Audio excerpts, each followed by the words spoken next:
they got to be hunters. I've hunted for 35 years. You know what I'm saying? Right. Legit hunted. Like, I didn't play sports. I hunted. So I hunted hundreds of days. I mean, I don't even know how many days I hunted last year. I hunted 23 days in Montana in the mountains. And the only reason I came out was because I burnt my cameraman out. He was done. Big Buck Registry's Deer Hunting Podcast, episode number 271. Chuck Paddock, Game Camera Maniac, Entry Routes, Low Pressure, and Open Season TV.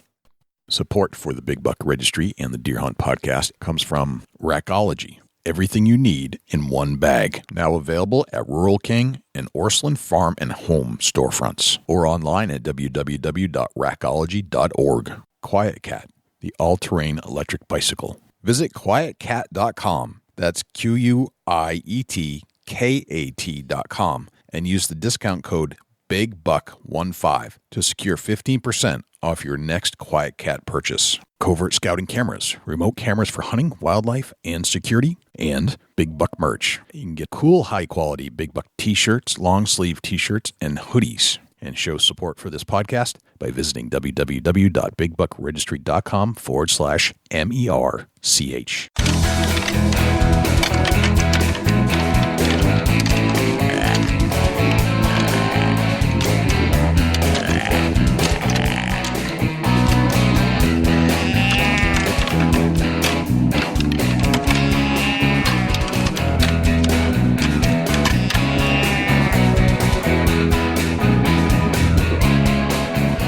Big Buck Registry is a virtual museum of hunting stories. We preserve a piece of Americana by interviewing and recording hunters about their hunts and experiences from across the country.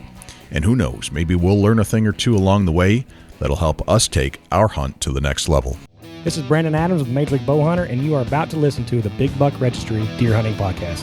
Hey guys, this is Seth Perkins from Bearded Butcher Blend Seasoning, and you're listening to one of my favorite podcasts, Big Buck Registry. This is Laura Zara from Naked and Afraid, and you're about to listen to my favorite podcast, Big Buck Registry. Hello, ladies and gentlemen, and fellow predators. My name is Jay, and thank you for tuning in to the Big Buck Registry's Deer Hunting Podcast. For Dusty Phillips and Jim Keller and the entire staff here at the Big Buck Registry, welcome to this week's show. There are a couple things I'd like you to do for us if you could. If you would, please check us out on iTunes, subscribe, and leave us a review. With your help, we're going to try and push this show up the iTunes charts. I know we have a lot of listeners out there, and I need you to take some action. I need you to leave a review and subscribe to the show. If you do subscribe, that'll give you access and notification each and every week that a new show is released. You can also access this show in its entirety on YouTube, Stitcher, TuneIn Radio, iHeartRadio, Spotify, Google Play, and as an Amazon Alexa skill. Go to Alexa and say, "Alexa, enable Big Buck Registry." It's all right there for you to access on demand at your fingertips. Regarding the harness program, we have an ample supply of harnesses to give away from our volunteer donors. If you're in need of a full-body harness, please send an email to jay@bigbuckregistry.com. After 35 years of hunting and after burning out a cameraman or two, there's no sign of Chuck Paddock hunting less. Chuck is a busy businessman and is part owner of Open Season TV. You may remember our interview on episode 200 with Chuck's partner James Blankenbeckler. Chuck doesn't consider the work surrounding Open Season actual work, and it's not how he makes his living. But he sure does love to hunt, and he enjoys bringing his hunts to life for others through video. Chuck's big things are low pressure, careful entry and exit routes, and an abundant use of game cameras. We'll get to our entire interview with Chuck Paddock in just one moment. But before we do, let's hear from our friends at Rackology and Jim Keller with the Deer News. Hey, it's Eric Fitzgerald here with Rackology. Wanted to visit you briefly about one of the most exciting products that we got in the market with Rackology. This is our food plot fertilizer. You can supplement your deer right through your food plot with this product. This is not your normal NPK. This has got so many goodies in this bag. Basically what it does is it makes your soil work for you so you can get by with just using fertilizer like this and not a lot of synthetics. If you want a good food plot and you want deer coming in and healthy plants, look at the food plot fertilizer through Rackology. Check us out at rackology.org. Thanks for tuning in. Hey, this is Matt Duff with Major League Bowhunter. Now here's Jim Keller with the Deer News. Our first story this week: Wyoming man charged for poaching 114 deer and antelope. This story is from the Sporting Classics Daily website.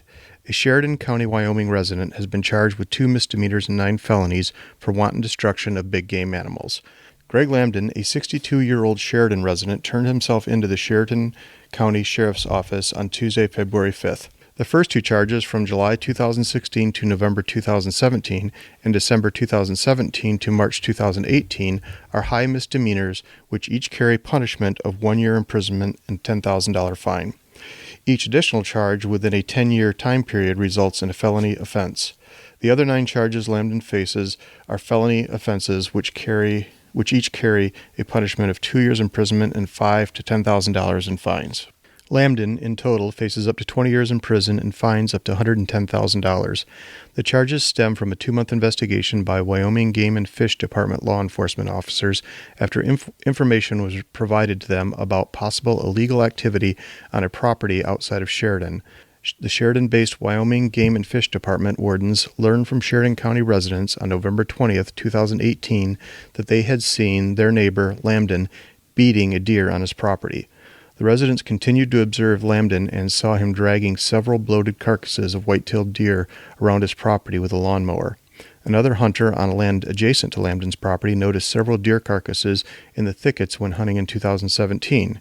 After in-depth investigation of the man and his property, a WGFD investigator observed and videotaped Lambden killing a deer and leaving the carcass on his property. A search warrant was served on November 27, 2018 in cooperation with the Sheridan County Sheriff's Office, and in all, 113 deer and 1 antelope were killed illegally, with 1 deer killed legally with a deer license on his property when a friend came to hunt with him. He said that he killed fawns, does, and bucks, like others kill prairie dogs, but that unfortunately the law did not see it that way, court documents said. Lambden was released Tuesday after Norris Allen Carlson paid the $10,000 cash-only bond. Lambden is not allowed to have contact with neighbors or anyone listed in the case information. A preliminary hearing has not yet been set. Colorado man fights off, kills mountain lion during trail run, suffers serious injuries. This story is from the Fox News website and was reported by Edmund DeMarch. Try that again. This story is from the Fox News website and was reported by Edmund DeMarch. A Colorado runner was attacked Monday by a mountain lion during a trail run in the northern part of the state that resulted in puncture wounds to his face, arms, legs, and back, and the death of the animal. Rebecca Farrell, a spokeswoman for Colorado Parks and Wildlife, tells the Coloradoan the man was running alone at Horsetooth Mountain open space near Fort Collins when he was attacked from behind. The runner, whose name has not been released, fought off the cougar, killing it in the process, and hiked out of the area and drove himself to the hospital. The Denver Post reported that the runner suffered serious injuries that included facial bite wounds and lacerations to his body. He is expected to recover. Wildlife officers searching the trail found the juvenile mountain lion's body near several of the runner's possessions. They estimated that the animal weighed about 80 pounds. The runner did everything he could to save his life. In the event of a lion attack, you need to do everything in your power to fight back, just as the gentleman did, Mark Leslie, Colorado Parks and Wildlife Northeast Region Manager, told KKTV. The last mountain lion attack in Colorado was reported in June 2016 in Pitkin County. Pennsylvania's Sunday hunting bill passes game committee vote will move to Senate floor. This story is from the York Daily Record website and was reported by John Buffone. Pennsylvania just took the first step toward lifting the ban on Sunday hunting. The Pennsylvania Senate Game and Fisheries Committee approved Senate Bill 147 by a vote of 8-3, which will empower the Pennsylvania Game Commission to regulate Sunday hunting. The details of the vote were confirmed by Senator James R. Brewster's office. Brewster acts as the minority chair for the Game and Fish Committee. Senator Dan Laughlin, Republican from Erie, is the committee chairman and prime sponsor of the bill. Bill 147 will now be introduced to the floor of the Senate, where it will be voted on. If approved there, it will go to the State House of Representatives. If it makes it through the House in its original form, it will go to Governor Tom Wolf's desk for final approval. Crossbow proposal causes stir among Maine's deer hunters. This story is from the OutdoorNews.com website. The 3 largest hunting groups in Maine all oppose a proposal to allow the use of crossbows during the archery season for deer in the state. Deer hunting is a way of life in Maine where hundreds of hunters seek white-tailed deer every fall. But the hunting group said during a recent hearing that they fear adding crossbows to the hunt would reduce deer hunting opportunities for other sportsmen in the state. The Portland Press-Herald reports the Sportsmen's Alliance of Maine, the Maine Professional Guides Association, and the Maine Bowhunters Association all oppose the crossbow bill. However, a few hunters at the same legislative hearing spoke out in favor of adding the new hunting method to the season. The bill's sponsor says the change would encourage more people to hunt. That concludes this week's edition of the Big Buck Registry's Deer News. Special thanks to Daniel Applebaum, Ken DeRosiers, David Keller, and John Geis for leads on stories this week. For links to the stories featured this week, please check our show notes at www.bigbuckregistry.com. If you have any ideas for future topics or have any questions about any of these topics, please email me at jim@bigbuckregistry.com. For the Big Buck Registry, this is Jim Keller with the Deer News. Well, thanks to Jim Keller for the Deer News. Without further ado, here is Chuck Paddock from Open Season TV. Chuck Paddock, welcome to the Big Buck Registry's Deer Hunting Podcast. How are you, my friend? Doing pretty good. Can't complain. It's almost springtime. It is. The snow is melting as we speak. Yep. Yeah, it's been, I'm down in Nashville for the NWPF convention, and it's about 55 degrees. Well, okay. You probably have zero snow around you. Zero snow. At home, I was in Houston last week for work, and so it was nice because we were getting pounded with snow, and I wasn't getting to experience any of it. Gotcha. You have a television show, obviously, Open Season Television. Let's talk about that a little bit. How did that all come together? Well, it's kind of a fluke deal. My buddy James wanted to film and hunt, and I had filmed in the 90s, done some filming with some guys out of Kentucky, and kind of got over it, right? Big cameras, tapes, all that other nonsense. And James was, he got the itch to film. So I said, well, you're going to have to get somebody else to film with you because I'm really not interested. And so he found a guy, and they went to the ATA show, and they met up with a guy, Tommy Martinier, the original owner of Open Season TV. And so they were off to the races. They're going to film and hunt and all that good stuff. So about 6 months in, that guy kind of fizzled out, and James talked me into doing it. So next thing you know, we were filming that fall. So that's kind of how we started. We started as pro staff, and about 6 months in, Tommy came to us and just said, hey man, I don't think this thing's going to work. I can't get the money for the sponsorships. I've spent a fortune. So he said, I think I'm just going to bag it. And I was like, well, let me try to find some sponsors. Yep. So, I made thousands of phone calls, man. I didn't have any idea how it all worked or anything. And I've learned a lot in the last 10 years, how the hunting industry works and who controls what and when budgets are done. And, I pretty much, when marketing guys talk to me, they don't realize it, but when they start saying certain things, I know either they're in or they're out before they even get it up, 5 sentences in. But so anyway, that's kind of how we got started. Gotcha. And I found, some sponsors, and we were off to the races. And then in 2011, we bought Tommy out. He had kind of lost his love to do it. And so we bought him out, and it's just been James and I ever since. Gotcha. So you were carrying around some big cameras back then. Yeah, cameras were bigger. How has that changed these days? What kind of cameras are you shooting now? We use the Sony FS5 and we use the Sony A7S, which are kind of two different type filming. One of them is more of the typical movie camera, and the other one's a DSLR. Okay. In my opinion, I like the DSLR better. I like the look of it better. And it's just, it's so much crisper, and we can put wireless mics and boom mics and everything on the DSLRs now. Equipment has gotten so much better in the last 10 years. It's unbelievable. Like typically when we first started, we would quit hunting about 30 minutes before dark, before say right at sundown. So you literally lost your 30 minutes of good hunting, right? Which was really frustrating for me because a lot of times that's when the deer are coming out. So yeah, it is. That's exactly when they're coming out. Yeah. So that was really frustrating. Well, now we shoot with a Sony A7S, and you can actually film way past legal. So it's nice because you can film right to legal and then get out of the tree. You don't have to worry about, the camera impeding you. You no longer have to worry about that. Right. That's not even an option anymore. So. Gotcha. Do you like filming your hunts? I mean, I do. I've grown to enjoy it. It's just part of what I do. I get a lot of new cameramen and stuff a lot of times, and, cause guys typically, there's not a lot of money in it. So guys grow up, get a girlfriend, get married, have kids. Next thing you know, they get a real job, right? Right. So, I go through cameramen hit and miss, and I pretty much can tell them what to do. I know I've filmed a lot, so I know how to film. I know how to set up. So literally I can set everything up almost, and not even, all they got to do is push record, right? I mean, it's, if they're having trouble with a mic or they're having trouble with something, I know how to fix it. I'm not just a typical host that just, paid for a bunch of cameramen and going to be the next Michael Waddell. So, right. I actually filmed, so it's nicer to go, oh, hey, do this, or hey, what's your ISO set at? What's your aperture set at? Those little things, and say, hey, change that, change your f-stop down to, f 4.0 or 5 or whatever, and then, change your ISO. So those little things like that, I can kind of help them with. So, gotcha. But it's just part of what I do. I don't kill anything off film. I mean, we just don't.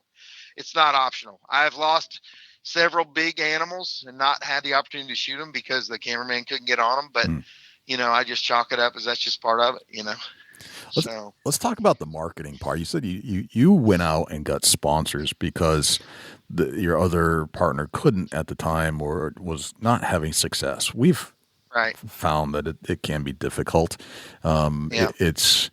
I think it's on everybody's mind, especially these days with, the television scene changing and everything going digital, and people are changing their mindsets. How have things changed for you, and how have they stayed the same? Are there still the techniques the same, or are you trying new things? People are people, right? So that hasn't changed. So depending on, I try to figure out what makes somebody tick, right? What's, and some of them won't tell you, and some of them I don't know that they know. Some people, there's all different reasons why marketing guys do what they do. Some guys will sponsor you because they're friends with you and they like you. Some sponsor you because they want to see the numbers. They're all about numbers. It just depends, man. It's all over the board when it comes to marketing guys. There's no silver bullet. I mean, I've been through it, and it's over and over and over. I've went down, and some just they've got their people they want to use, and you're not getting in no matter what. I don't care if I had 10 million a week watching my show. They don't care, which is really bizarre to me, because I think numbers is where it's at, right? If you sponsor me and I promote your products, and I talk about them on my show, I show them on my show, and I have good numbers, that's a no-brainer. You're going to get branding. That's what I'm, you're paying me for. Whereas I don't know that some people look at it that way. I don't know. I told a guy the other day, I thought I should be a marketing guy now, because I really get what it takes to market, just because I've been doing it for so long, and I see people come and go constantly. I mean, that's a revolving door, marketing people.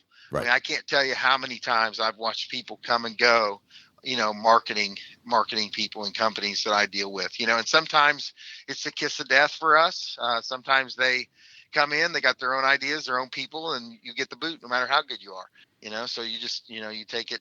I learned a long time ago, it's not a stable environment, right? I was standing in my driveway. It was about midnight. We were talking about the show, and we were saying, man, if we could just get a couple more good commercial sponsors, blah, blah, blah. And I thought to myself, you know what? This is an environment that's going to always be unstable. No matter how good you are, people are going to change, companies are going to change, and you're just going to have to deal with it. So I just thought to myself, either I'm going to deal with it and like it, or I'm not. I'm out, one of the two. But I'm not going to get stressed out about it, right? Because it is what it is. So, from that day on, I just, when sponsors leave us, I hate it, right? Yeah. But at the end of the day, it is what it is. I can't make them stay, Right. But my goal is to promote. I mean, if you don't promote as a TV show, then you're not going to last, because you have to promote. It's funny. I watch some of the big names, and I won't name who it is, but I've watched companies spend literally 6 figures, and they never talk about the product. They'll pay these people a fortune, and then they kick themselves 2 years down the road for wasting the money. And I just sit there and think, man, I don't care how big I don't care if it's Donald Trump. If nobody knows Donald Trump shoots a freaking Martin bow or whatever, then guess what? Nobody's buying a Martin bow, because Donald Trump shoots it. I mean, it's that simple. So it's funny how that is, how some people will spend money with certain people, and then they realize later, they're like, man, that was a huge mistake. Right. Because people don't, if they don't know you use it, they're not going to buy it. I mean, I say that all the time, that especially bow hunters, you have to prove that it works. If it doesn't work, they're not going to buy it. I mean, Quaker Boy had the can call first, right? And then Primos come out and made videos and showed it working, and they sold can calls to everybody in America and still do. Right. But because they physically showed them that it worked. And I see that a lot, where these people coming in and they're wanting to do digital media and blah, blah, blah. And, and I have 2 girls, okay? Both my girls hunted, so I'm not beating up young girls. But there's a lot of girls getting money and getting things that don't have a clue on how to hunt.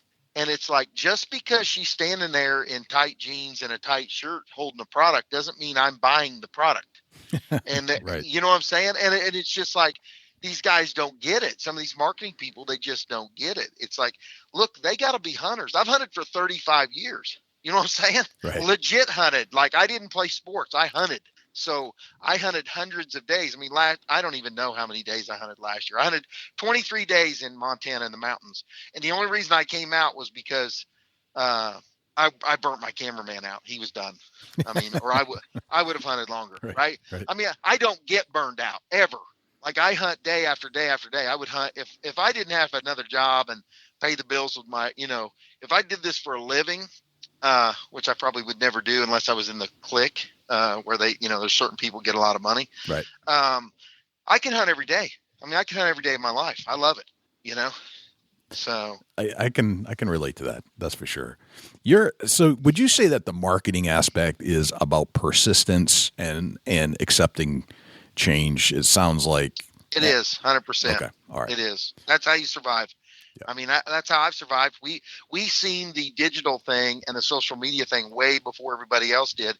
And we started marketing our page, and we have like 250,000 followers, 252 right on Facebook, which is huge now, because that would cost you a fortune to get those people like your page now, right? Right. But when Facebook was first coming on board and coming on strong, they were allowing us out there. We were reaching 70 to 80 million a week. Yep. On our page, right? And then they shut it off on a Wednesday afternoon.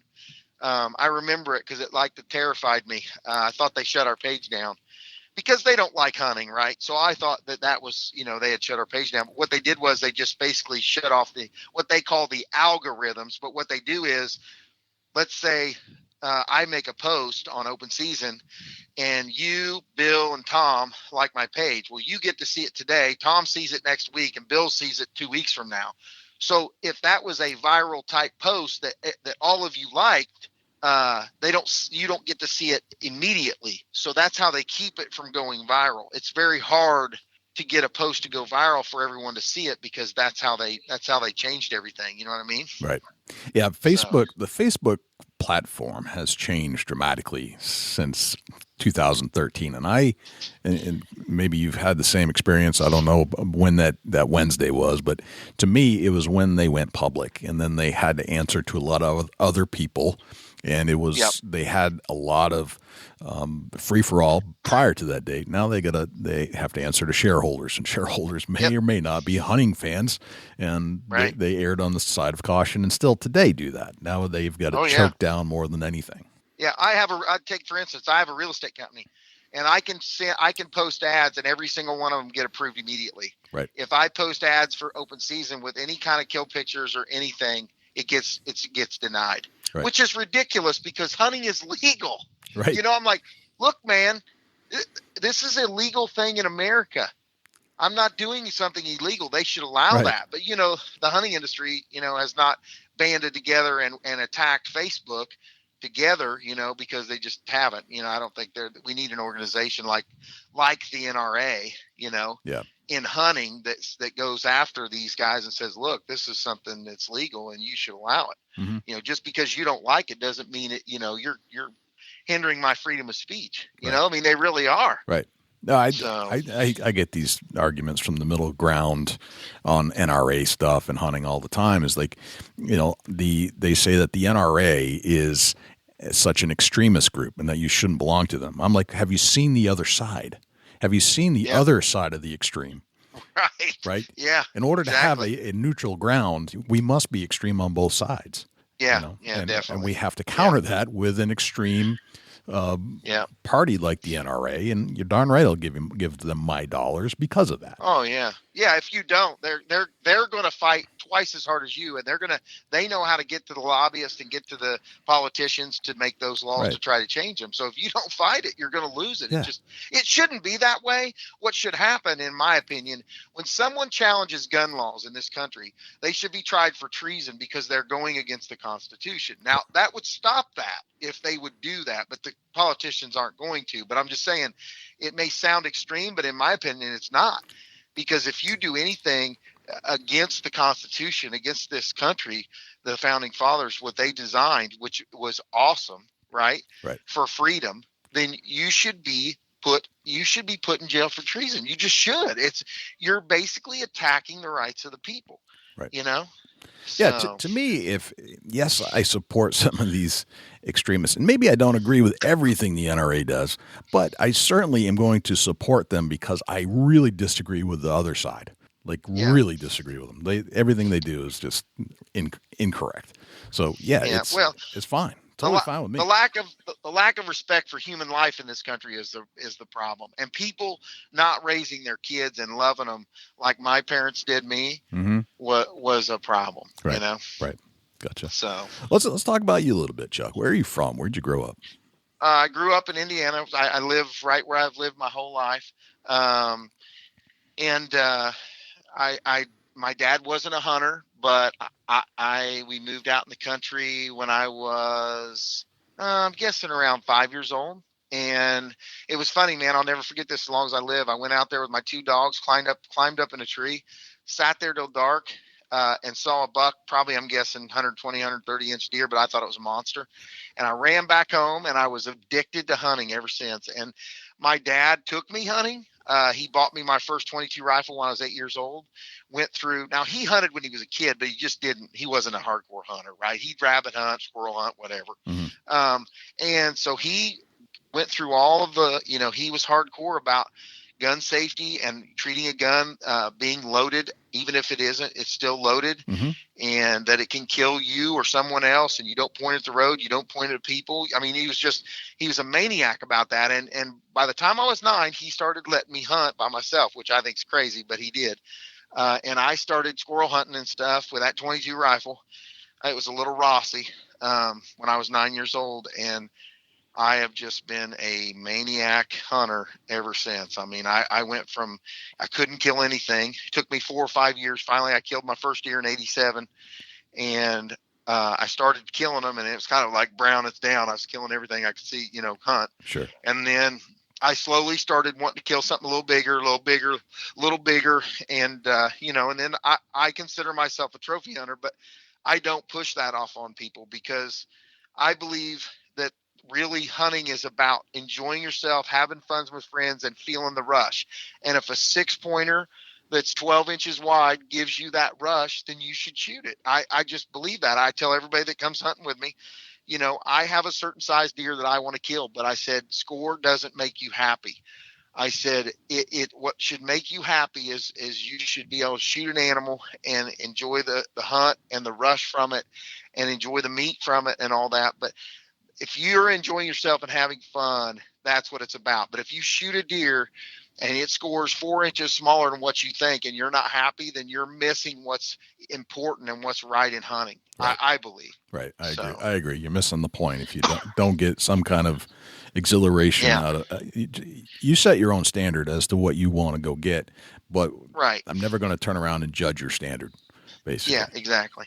I mean, I'll shoot 140, 150 inch deer, right? Be happy as lark, even though I probably could have killed a big one. I did this year. I killed probably a mid 150s 10-pointer with my bow on my second sit. But I take a lot of people hunting, and I didn't have a lot of time, so I knew that was a great buck, and I was pumped. Killed him. I shot him at 14 steps, and but I knew I could have probably killed a bigger deer. You know what I'm saying? Right. I had bigger deer in the woods and I could have killed one, but for starters, I am filming a TV show, and you know, nobody wants to watch me walking around the woods not shooting something. I mean, that's the whole point. Right. You know? Right. Do you ever feel pressure because of the TV show to shoot? No, you know, man, I've never felt any pressure. I killed, I think, 6 on film this year. Big game animals. I killed an antelope, a mule deer, an elk, 2 whitetails, and a black bear, and we killed 31 big game animals on film. It's nice because we have a lot of pros. We don't have a lot of pro staff, but we got guys that can produce. Yep. So we've always produced animals. I mean, I think if we didn't produce kills, then maybe I would feel that pressure. I don't know, but we never have, because we've always produced a lot of kills on film. And so, you know, it is what it is. I told myself a long time ago, when I was hunting just whitetails by myself in Indiana, that if I killed one good buck a year, I'd be happy. And you know what? Even though I hunt all over North America, I've still stayed with that. If I kill one good animal, I'm happy. I don't care if I killed 4 on film, 6 on film, 7 on film, whatever, doesn't matter. If I kill one good animal, I'm good for the year, mentally, you know, so I just don't have any kind of stress. Right. You know, if I kill 4, I kill 6, I kill whatever, it doesn't matter to me. So. Gotcha. Let's take a little break and check in with our friends at Rackology. And when we come back, we'll continue our conversation with Chuck Paddock from Open Season TV. Rackology Deer Supplement and Attractant, developed through years of intense scientific research, comes a product that puts it all in one bag. Superior attractant, scientifically formulated vitamins and minerals, and all at a much better price. To get yours today, please check out rackology.org for a list of dealers. Rackology, how can you afford not to use it? Everything deer need, all in one bag. And now back to our conversation with Chuck Paddock from Open Season TV. Let's go back to 87 and yep. Tell me about that hunt, your first deer kill. What was that like? I remember it like it was yesterday, dude. That was a long time ago. Right. So me and a buddy were hunting together, and I was in what we call the killing tree. And he was hunting over on a hickory tree, and it was about 8:30, and he got down and come over to my stand, right? And I got down, you know, because that's typical what you do when you don't know what you're doing, right? You sit for an hour and a half, and then you get down, start walking around, right?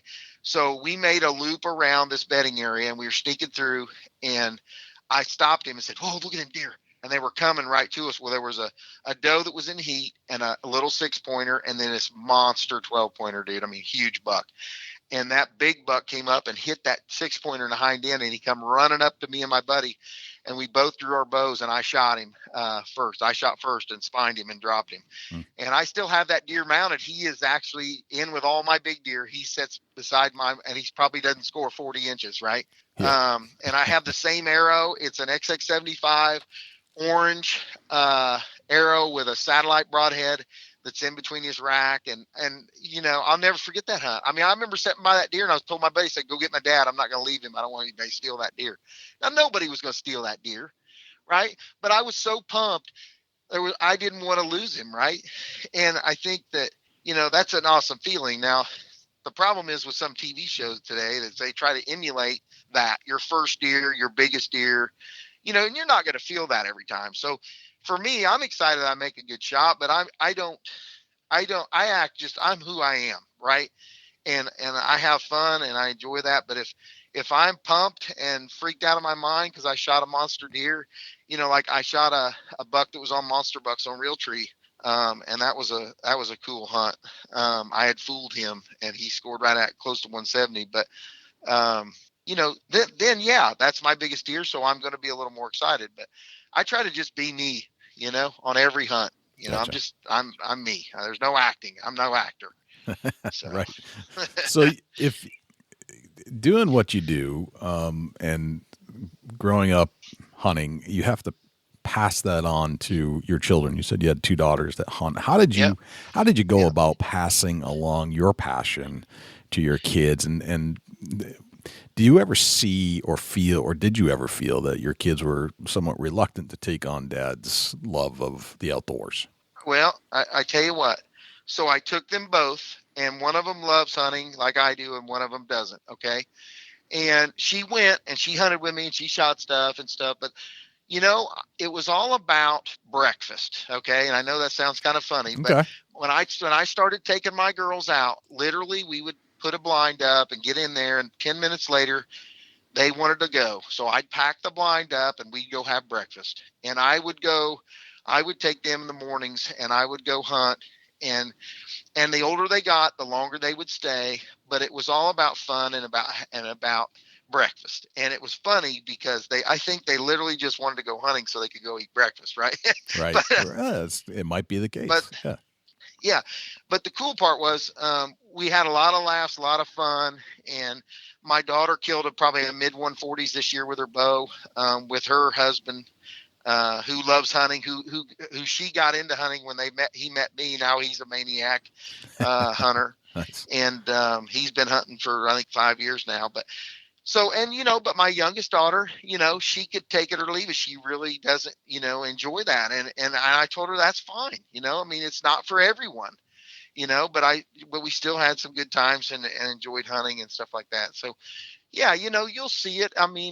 Some kids take to it and some don't. And, at the end of the day, I don't force it down her throat. If she doesn't enjoy it, she doesn't enjoy it. It is what it is.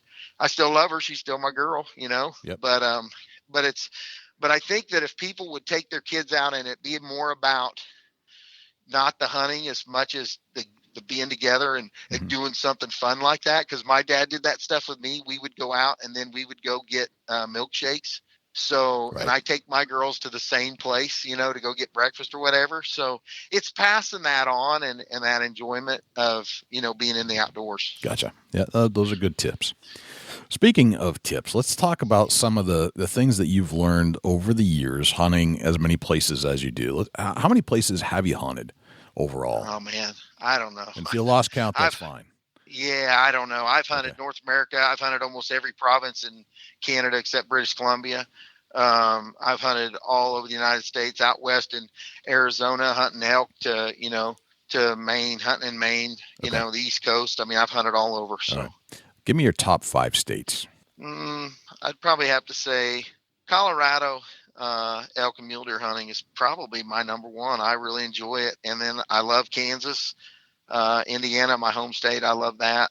I love Kentucky, hunting in Kentucky every year, and probably, I would say Ohio. I would say Ohio, Kentucky, Indiana, those are the top states I like to hunt in. So. Gotcha. So of all the places that you've been in your top 5, what are some of the strategies that you feel that you use in each place, like commonly? I would say it's funny because they're all similar. You still got to hunt with the wind in your face, even though I take a lot of precautions with scent control. I use dead downwind products like MAD, and I use the ozone technology like MAD. I still pay attention to the wind. Now the wind can swirl and the wind can change and the wind can do crazy things because depending on thermals and all that stuff and where you're hunting at.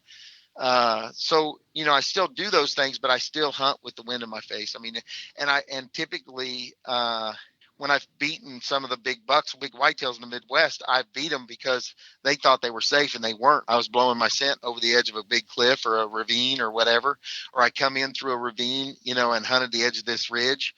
I'm very low impact. We do not walk around in our woods. I don't shed hunt. Just because it freaks me out. I worry I'm going to push one of these deer off, off the property. Yep. So I don't really shed hunt. We turkey hunt a little bit, but our deer get very low impact. My son-in-law, I called in an 8-year-old deer he killed this year at 4:30 in the afternoon. He was out walking around with does because he's not pressured, and that's huge, and coming from the age of being young and being an idiot and walking all over the woods when I was younger, making deer go nocturnal, realizing, hey, that's a bad idea, and the less I pressured the deer, the more I saw long term, and the more chances I got to kill big deer because I wasn't pressuring them, and when the neighbors and stuff were pushing them on us, I've got a little corner there where I killed my deer this year. It's no brainer. James almost killed a monster there in the same tree stand. And it's because the neighbors are pushing them deer into a corner, and they're staying in that one spot, and we don't go in there. We just hunt the very edge of it and hunt along the fence row, and they walk right along the fence inside the woods thinking they're totally safe, So your idea of pressure and to be successful is even going back to shed hunting. Like, you feel like shed hunting disrupts some of those bucks to the point where they may not come back. Yeah, I mean, they get to become old, grouchy old men, right? I mean, I've watched deer. The older they get, the ornerier they get. And I just think they don't like it. I mean, you talk to Lee Lukowski, he'll tell you he don't even walk in his woods. He's got world-class animals. He don't walk in his woods ever. They hunt them food plots and stuff. And I walk in the woods, but I use ravines. I use a lot of ravines to enter and exit of woods. Anywhere I can come in where they don't know I'm hunting them, and I can come in and go out without them knowing, that's what I try to do. So the ravine, and let's expand upon that a little bit. How do you know that you're not hunting, or how do you trick them into thinking you're not hunting them by going through a ravine? Well, for instance, I killed that big 170 class deer. Everybody that had hunted that property before I got it always walked the top because it was easier to walk into there. But the problem is they were pushing the deer out to the east to the neighbor. Okay. And there was a big thicket up there. So instead I walked 3/4 of a mile. I walked down this big giant, ravine area. It's kind of hard to explain, but we call it a holler, right? And it's real wide, big, deep ravine. It's got ridges on the top, left and right. So I would walk that, and then I would turn and go up a ravine, and I put my stand right on the end of a ravine that was cut into the ridge. So they walk around that. They'll walk around the mouth of that, right? And that's just what that deer did. He basically come walking along the side of that big ridge and just walked around that ravine. And I was right there, and I was hunting it with a southwest wind blowing it right over the edge. So would you say that you kind of pay attention to what everybody else would have done, and you do something opposite, so as you be like sometimes one of the only ones not doing what the masses are doing? You know what? Sometimes, I find a lot of tree stands in a really good spot. Mm-hmm. A lot of times they're just not entering and exiting correctly. Okay. Because they just ignore it. They're like, oh, I got to walk through there. Well, even if it's literally as much as 8 foot, if you've got a little shelf that's 6 or 8 foot, walk on the bottom side of it. Walk down in the creek bottom, walk ravines and stuff, because that noise gets muffled when you do that. Versus just tromping across the ridge. I don't walk the ridges. I hunt them, but I don't walk on top of them. So when you walk the ravine, I want to try to piece this together. So you're trying to avoid their senses. You're trying to avoid sound. You're trying to avoid smell and eyesight, it sounds like. Yep. And I'm trying to avoid where they walk. They don't want to walk them ravines. They'll cross them, but if it's a real steep ravine or something that's, kind of a pain to get up through, they won't walk those. Okay. They'll walk the easiest path of resistance where most people like to walk. So if you walk in those areas, you're coming up in there and then sneaking and just hop up into a tree stand. They have no idea they're being hunted. That's an interesting perspective like that. Cause I can remember some spots that were really hard to get to. And the deer generally didn't like to go there. They were more or less coming in from the top, and I was going in from the bottom through some really steep areas. But, man, I saw deer every single day. And the guys that were coming in from the top were saying, man, that place stinks. There's never any deer there. So I see deer every day. So they're pushing them out. Right. Yeah, they're pushing them. Yeah. Because they push them out. I mean, that's just, you can't let them know they're being hunted. If they do, if they know, they're out. Right. I mean, they'll just move over. They won't go. And most of them, if they're not pressured real hard, they won't even go nocturnal. They'll just move over where you're not at. So they'll go to a corner where you haven't been, and they'll just bed there and feed there and mill around. And then when it gets dark, then they'll, Gotcha. Then they'll move. So this strategy that you talk about, is this something that you use in each of those states? Yeah. Similar. Yep. Similar. Yep. Okay. Even hunting elk and everything. I mean, it's all really similar. Okay. Yep. We use things to walk behind them or hide behind them or, yep. Okay. What is your style of hunting? And when I say that, what, like, a tree stand hunters, blind hunters, stalkers, trackers? When it comes to whitetails and bears and stuff like that, I'm a tree stand hunter. When it comes to elk, mule deer, and antelope, then I spot and stalk them. So, Gotcha. Yep. Now I would love to hunt elk with a tree stand, and hopefully, like in a year or two, I think a buddy of mine's going to get some buy out an outfitter that he actually tree stand hunts elk, and I would love to do that just because I've never done it. Okay. So, bow hunter, gun hunter, which is your preference? I'm a bow hunter. I love bow hunting, but I kill a bunch of stuff with a gun. I'm old enough now. I don't have anything to prove, so I don't care if I kill it with a gun or a bow. It doesn't bother me because I don't have to prove that I'm a good hunter. I already know. I know, and I'm not being arrogant, right? I'm not trying to be ornery, but I've hunted for 35 years. I know I can shoot stuff, so I have nothing to prove. I think that you go through phases in your life where you start out where you can't do it, you finally do it, you got something to prove, then you kill like say 2 or 3 big deer, right? You really think you know what you're doing. Yeah. You think you've got it figured out. And then when you get older, you realize you really didn't have it figured out, right? And I learn stuff all the time, and every time I go hunting, they teach me things all the time. I'm constantly learning. But, at the end of the day, the more you hunt, and the more time you spend a field, I tell everybody, look, you can read all the magazines and books in the world you want, but at the end of the day, if you don't spend time afield, you will not learn. You have to be in the woods. Yeah, I completely agree with that. That's where the rubber meets the road, right? That's where you have to educate yourself and apply all these things that you think you learned. You got to go. You have to go do it. You have to execute it. Yeah, and you can't count. You can't learn during season, right? You need to scout when season's not going on. And then you can't scout during season. You scout in the winter, you scout January, February, March, whatever. And then you hunt, and if you scout more and hunt, you'll hunt less, I promise you. So right, that's a very good point. Let's go through your gear setup. I know you've got probably some kind of fanatic regimen of scent control, but what else are you using for base layers, warm gear, cold gear, early season, late season? What are you shooting for bows? What's your general setup? I really try to layer. I mean, I layers is my thing. So I don't wear real heavy stuff. I mainly just layer my clothes. I'll do a lightweight, long underwear, and then I'll put a shirt and, pullover shirt and pants, and then I'll put a little heavier pants on over it. And really, if I do like 3 layers, and sometimes I'll do double shirt, double light pants, and then do a heavier pant, that's about all I use. I mean, I just mainly just layer up. So. Okay. All right. Yeah. What about boots? What are you using for boots? Lacrosse boots. I love them. Okay. Rubber? They're the best. All rubber? Yep. I use the rubber boots. I'm getting ready to start using they're coming out with a whole new line of boots for out west and stuff for hiking. So. Gotcha. Okay. What about your tree stands? You said that you set up a tree stand in a place where the deer will roam, and you exit and enter in the places where they don't like to walk. How do you decide to place a tree stand in a particular spot?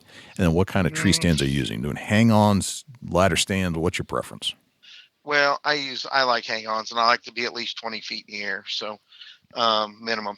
I've had some stands as far as high as 40 feet because I had to go into a ravine and I had to climb up to get above 20 feet when they were coming off of 2 ridges crossing in front of me like an X. Right. So it just depends on, but typically it's 20 feet plus. I like to be above, kind of gets above their eyes, where I can get drawn and move on them, Right. Gotcha. So what about your bow setup? What are you shooting? Right now I'm shooting an Obsession bow, 70 pounds. I'm shooting Victory arrows. And then I've been shooting a dead ringer broadhead for years, called a Super Freak Extreme. And then I got a Spot Hog sight, 7-pin sight, and dead center stabilizers. So, and trophy taker rest. I mean, all really. I just like to get stuff that doesn't break. I mean, that's a good point. Because there's so much stuff out there, and if it doesn't last, then I'm out. So the stuff has to last. I mean, you can beat the tar out of a Spot Hog sight, and it just lasts. I mean, it'll be the last sight you buy. So you love to hunt. You'd spend probably all year out there if you could. You have this is not your primary profession. You have another job. What? No, Go ahead. Yeah. I have a land company, a real estate company called Legacy Land Co.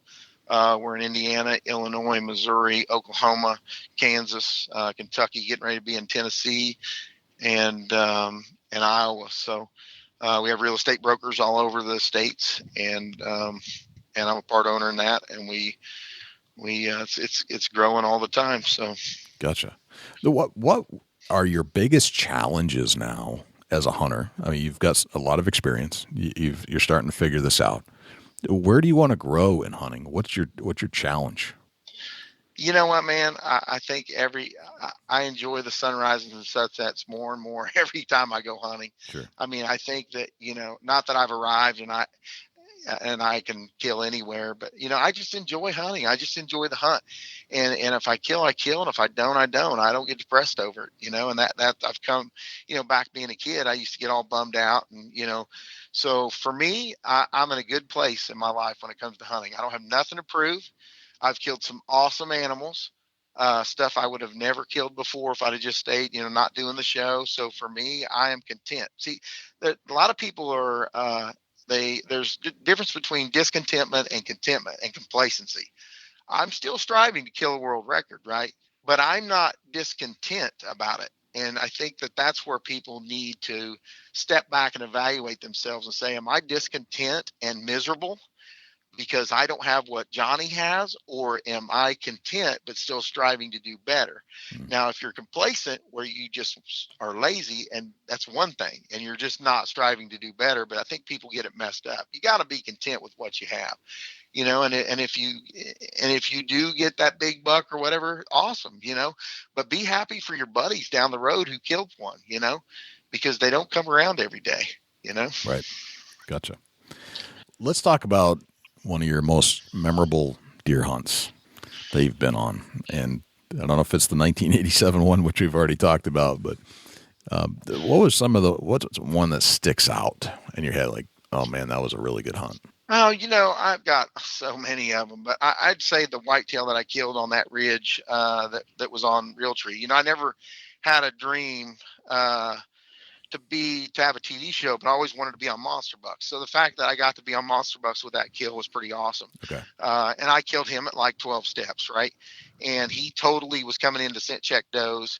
But, I didn't hunt that tree stand the day before. I had a northwest wind. And if I would have blew him out of there. Even though I didn't know he was in there at the time, I knew they'd cut the corn and there was going to be, that I knew that deer was in the woods, but I figured if they cut the corn, he'd be in there. So, when I got in there that morning and he came in and I shot him, I mean, that was pretty awesome, pretty awesome experience and really killer footage. And it was a good time. So you knew about the deer through trail camera technology, scouting? Trail cameras. Okay. Yeah. I used covert cameras. I used probably 60 of them. I mean, I'm a maniac about cameras. I've got 12 cell phone cameras that go into areas where I don't walk in until I'm ready to hunt in there. So I use cameras to kind of be my eyes and ears. Okay, so you're a camera guy. That's one of your secret weapons. Yeah. Gotcha. Yeah, okay. I use a lot of cameras. Yep. All right. They're priceless, man. You can't beat them. I mean, you just especially if you don't have time to hunt, right? So a lot of guys, what they do is they don't have time. So then on the weekend when they go hunting, they tromp all over their woods trying to do some scouting. Well, let your cameras do the scouting for you. Put them out there, leave them out there. And then that way you go check your cameras on the edges and stuff. You're going to know what you have to hunt and what's in the woods. Yeah. From what you've told me about your style of hunting, you must love cell camera technology. I do. It's awesome. I mean, I started with the string, man, the little trail marker with the string that went across the trail. Oh yeah, dude. I started from that, and now the technology is just unbelievable. So yeah, we have a bunch of cell phone cameras. I think my son-in-law's got like 6 of them too. So we got like 18, I think, total. So yeah, they are I haven't killed. You know what's interesting is I haven't killed a deer that I didn't know was there in years. I don't even know how long. I know every deer that's on our properties. Really? Okay. Oh yeah, it's a rare day that something gets by me that I didn't know. And how, so let's talk about this for a second. So you like cell camera technology. You know all the deer that are on the places where you're hunting. How do you strategically place these cameras so that you can monitor them correctly?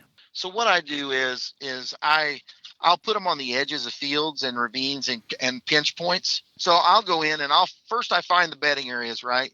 And that's where I put my cell phone cameras is in the bedding areas. Mm. And then that way I'm good to go. And then I'll go in and check them every week. Like before season, I'll check them every week. And then once season hits, I may check them every 3 weeks, something like that. So you put your cell cameras in the bedding areas, which makes sense. Yep. And then the non-cell cameras, you'll check them once a week or so. Is that what you said? Yep.